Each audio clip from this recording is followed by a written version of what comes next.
আসসালামু আলাইকুম এভরিবডি, আশা করি সকলে ভালো আছেন। এই ক্লাসে দেখবেন ঠান্সের দ্বিতীয় পর্ব এবং ক্লাসটি খুবই গুরুত্বপূর্ণ। তো যদি ক্লাসটি শেষ পর্যন্ত দেখেন তাহলে অবশ্যই উপকৃত হবেন। এই জন্য ক্লাসটি শেষ পর্যন্ত দেখার জন্য সবার কাছে অনুরোধ রইল। তো শুরু করা যাক। সো ডেভিডস, এই ক্লাসে আলোচনা করা হবে পাস্ট ইনডেফিনিট টেন্স সম্পর্কে, কারণ পূর্বের ক্লাসে প্রেজেন্ট ইনডেফিনিট টেন্স নিয়ে আলোচনা করেছি এবং আমার এই চ্যানেলে আপলোড করেছি। যদি এই ক্লাসটি দেখেন তাহলে অবশ্যই উপকৃত হবেন। তো ডেভিডস, আসুন জেনে নেই ফার্স্ট ইনডেফিনিট টেন্স কি। ফার্স্ট ইনডেফিনিট টেন্স কাকে বলে? অতীতকালে কোনো কাজ সংঘটিত হয়েছিল বোঝাতে ফার্স্ট ইনডেফিনিট টেন্স হয়, অর্থাৎ অতীতকালে কোনো কাজ শেষ হয়েছে, সমাপ্ত হয়ে গেছে, যার কাজ বর্তমানে বাকি নেই, যার সম্পূর্ণ কাজটি অতীতকালে শেষ হয়েছে, এরূপ বোঝাতে আমরা এর কালকে বলবো পাস্ট ইনডেফিনিট টেন্স।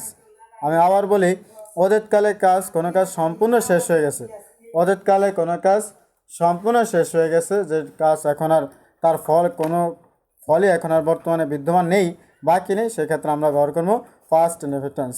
তো ডিয়ার ভিউয়ার্স, বাংলায় কীভাবে চিনবেন?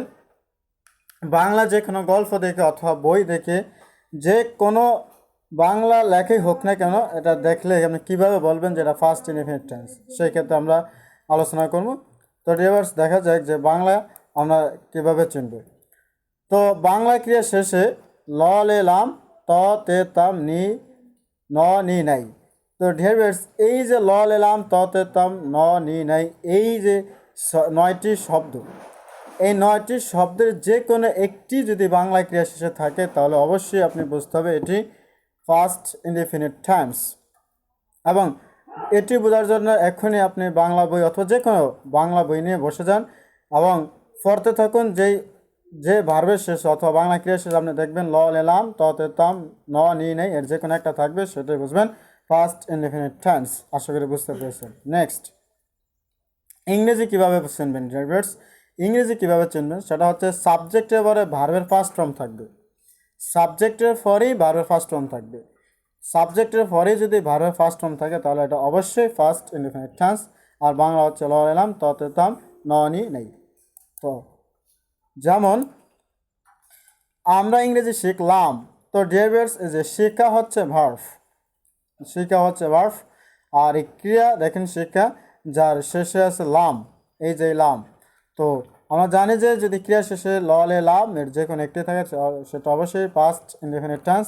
তো আমরা ইংরেজি শিখলাম, সুতরাং এটা হচ্ছে ফার্স্ট ইনডেফিনিট টেন্স। আর ইংরেজি হচ্ছে সাবজেক্টের পরে ভার্বের ফার্স্ট ফর্ম। তো উই লার্নড ইংলিশ, এই যে লার্নড, লার্ন থেকে লার্নড। তো ডিয়ারস, উই লার্নড ইংলিশ, আমরা ইংরেজি শিখলাম। আশা করি বুঝতে পেরেছেন। সাবজেক্ট এবারে ভার্বের ফার্স্ট ফর্ম, আর বাংলা ক্রিয়া শেষে লাম। নেক্সট, এখন ডেভিডস এই যে উই লার্নড ইংলিশ, এটাকে আপনি বিভিন্নভাবে আরও সেন্টেন্স রূপান্তর করতে পারবেন। যেমন হি লার্নড ইংলিশ, দে লার্নড ইংলিশ, এরকম সাবজেক্ট চেঞ্জ করে আপনি আরও অনেক সেন্টেন্সেস তৈরি করতে পারবেন। যেমন আমি ইংরেজি শিখলাম, আই লার্নড ইংলিশ, তুমি ইংরেজি শিখলে ইউ লার্নড ইংলিশ, তারা ইংরেজি শিখলে দে লার্নড ইংলিশ। এইভাবে ডেভিডস আপনি যদি ইংরেজি শিখতে চান স্পোকেন, তাহলে অবশ্যই প্র্যাকটিস করতে হবে। তো নেক্সট, তিনি এই বিষয়ে সিদ্ধান্ত নিয়েছিলেন, এই যে ডেভিডস ন, এই যে আমি এখানে বলেছি যদি ন থাকে বাংলা ক্রিয়া শেষে তাহলে অবশ্যই সেটা ফার্স্ট ইনডেফিনিট টেন্স হবে। যেমন তিনি এই সিদ্ধান্ত নিয়েছিলেন, নেওয়া, সিদ্ধান্ত নেওয়া হচ্ছে বাংলা ক্রিয়া এবং এর শেষে রয়েছে লেন অর্থাৎ ন। তো এরকম যদি থাকে ডেরিভেটিভ তাহলে অবশ্যই সেটা হবে কি ফার্স্ট ইনডেফিনিট টেন্স। ইংরেজি হচ্ছে সাবজেক্টে পরে verb first form. He decided in this regard, তিনি এই বিষয়ে সিদ্ধান্ত নিয়েছিলেন। তো he decided in this regard, আপনি যদি বলেন যে তুমি এই বিষয়ে সিদ্ধান্ত নিয়েছো, তুমি এই বিষয়ে সিদ্ধান্ত নিয়েছিলে, you decided in this regard. আমি এই বিষয়ে সিদ্ধান্ত নিয়েছিলাম, I decided in this regard. তারা এই বিষয়ে সিদ্ধান্ত নিয়েছিল, they decided in this regard. এইভাবে আপনি বলতে পারেন। এই সেন্টেন্সটি আপনি আরও একবার বলতে পারবেন, যেমন দে টুক আর ডিসিশন ইন দিস রিগার্ড, সেই বিষয়ে একটি সিদ্ধান্ত নিয়েছিল, এইভাবে বলতে পারেন।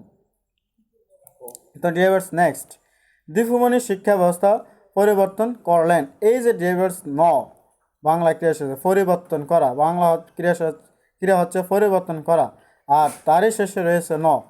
তো এই 9টি অক্ষরের যে কোনো একটা যদি বাংলা ক্রিয়া শেষে থাকে তাহলে অবশ্যই সেটা ফার্স্ট ইনডেফিনিট টেন্স হবে। আর যার ইংরেজি হবে সাবজেক্টের পরে ভার্বের ফার্স্ট ফর্ম। যেমন Dipu Moni changed the method of education, অর্থাৎ শিক্ষার পরিবর্তন করলেন, শিক্ষার যে ব্যবস্থা বা পদ্ধতি সেটাই দুহুমানি পরিবর্তন করলেন।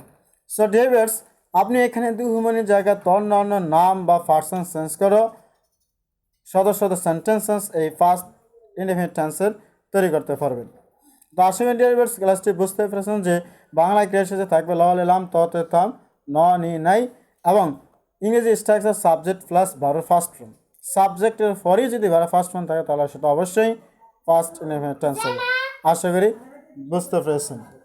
তো ডিয়ার ভিউয়ার্স, যদি আপনাদের কাছে ক্লাসটি ভালো হয় তাহলে অবশ্যই লাইক কমেন্ট শেয়ার করতে ভুলবেন না। So thanks a lot for watching this class.